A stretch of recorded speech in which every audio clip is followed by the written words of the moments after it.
Hi friends, ఈరోజు మా ఊర్లో ఉండే ఒక ఆచారం గురించి నేను మీతో షేర్ చేయబోతున్నానండి. అమ్మవారికి ముందు రోజు ఉండే అన్నాన్ని నైవేద్యంగా తీసుకువెళ్ళడం అంటే చలినైద్యం అంటారనమాట మా ఊరు సైడు. అంటే ముందు రోజు అన్నం పెసరపప్పు కలిపి వండేసి తర్వాత రోజు ఉదయాన్నే అమ్మవారి గుడికి అయితే తీసుకువెళ్ళాలండి. దాంట్లో కొంచెం పెరుగు బెల్లం ముక్క వేయాలి. దాంతోపాటుగా నేను చలివిడి వడపప్పు పానకం పసుపు నీళ్ళు అలాగే ప్రతి ఒక్కరు చలినైద్యం తీసుకొస్తే అన్నం ఎక్కువైపోయి పడేస్తున్నాము అంటున్నారని చెప్పి ఇంకా కొంచెం అన్నం వండి మిగిలింది బియ్యం అయితే తీసుకువెళ్తే ప్రతిరోజు అమ్మవారికి నైవేద్యం పెట్టాలి కదా, దాంతో కలిపి వండుతామని చెప్పి ఆ గుడిలో ఉండే ఆసాదులు అయితే అన్నారండి. ఈ గుడిలో ఆసాదులు అనేసి వాళ్ళు ఉంటారనమాట. పంతులు ఎవరు ఉండరో ఆసాదులే ఈ అమ్మవారికి ప్రతిరోజు నైవేద్యాలు అయితే సమర్పిస్తూ ఉంటారు. ఈ చలినైద్యం కూడా ప్రతి ఆదివారం కానీ లక్షవారం కానీ తీసుకుని వెళ్ళాలండి. ఇంక నేను ఊరైతే వెళ్ళాను. ఊరు ఎందుకు వెళ్ళానని నెక్స్ట్ వీడియోలో మీతో షేర్ చేస్తాను. ఇంకా ఆదివారం ఉదయం ఊర్లో ఉన్నాను కాబట్టి అమ్మ చలినైద్యం తీసుకెళ్ళి పెట్టు అమ్మవారికి చలవా అనేసి అంటే ఇంకా ముందు రోజు అన్నం వండేసి ఆ చలినైద్యం అయితే ఆదివారం ఉదయాన్నే ఈ మారంతల అమ్మవారి గుడికి అయితే తీసుకొచ్చానండి. ఈ అమ్మవారిని 2-3 సంవత్సరాలకు ఒకసారి మా ఊరు తీసుకొస్తారు. ఊరు తీసుకొచ్చేటప్పుడు ఎంత అంగరంగ వైభవంగా అమ్మవారిని తీసుకొస్తారు అనేది మన ఛానల్లో వీడియో అయితే పెట్టానండి. ఆ వీడియో చూస్తే మీకు క్లారిటీగా అర్థమవుతుందనమాట. ఈ వీడియో కింద లింక్ అయితే ఇస్తాను. ఆ ఫుల్ వీడియో ఒకసారి చూడండి. అలాగే ఈ మారంతల్లి అమ్మవారు ఏంటంటే ఇక్కడ కొండ ఉంటుంది. ఆ కొండకైతే ఇప్పుడు చీర కట్టేశారు.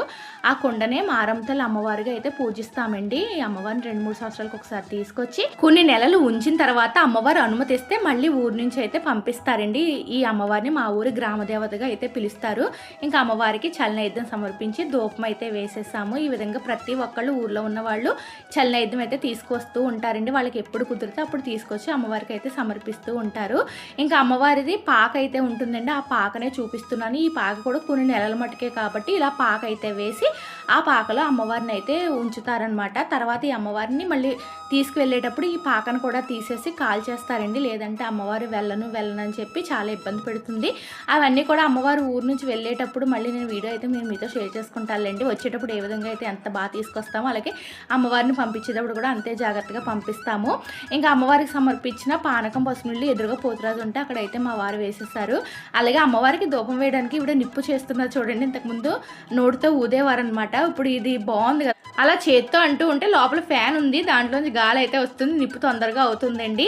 అలాగే ఇక్కడ వచ్చేసి మారమ్మ తల్లి అమ్మవారి చరిత్ర ఉందన్నమాట. వెంటూరు అనే గ్రామం నుంచి మారమ్మ తల్లి అమ్మవారిని మా ఊరికి అయితే తీసుకొచ్చారంట. అప్పుడు అవన్నీ కూడా వివరంగా అక్కడైతే పెట్టారండి. ఇంకా మారమ్మ తల్లి అమ్మవారు ఇక్కడ పాక లేనప్పుడు ఈ రావి చెట్టు దగ్గరే అమ్మవారి పోతురాజు ఉంది కదా, అది అయితే పెట్టేసి ఇంకెవరైనా ఏమన్నా అమ్మవారికి సమర్పించాలంటే ఈ రావి చెట్టు దగ్గరే సమర్పిస్తారండి. ఈ రావి చెట్టు కూడా ఎన్ని సంవత్సరాల వయసు అనేది ఎవరికి తెలియదు అనమాట. అన్ని సంవత్సరాల నుంచి అయితే ఉంటుంది. అలాగే ఈ రావి చెట్టు దగ్గర నిలవ సామాన్లు వేయించుకునే వాళ్ళందరూ వచ్చి కొనుక్కుంటూ ఉంటారండి.